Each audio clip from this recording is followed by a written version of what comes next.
Now, my area of research interest is in head and neck cancer, and in particular, I'm focused at the moment on developing an intervention around mouth self-examination. And if we look to some of the issues around head and neck cancer and what the literature and the epidemiology tells us, we know that people from our most deprived communities have the heaviest burden of this disease. We still have a real issue with the stage of presentation, and that the vast majority of people presenting with this disease present in later stages, requiring more interventions, larger surgeries, longer time in hospital, longer time under general anaesthetic.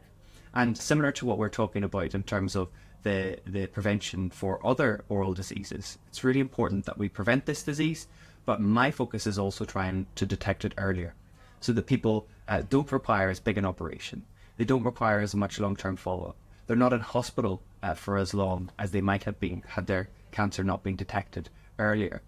So this is it's not so much prevention, but it's early detection, and we might have described this as a secondary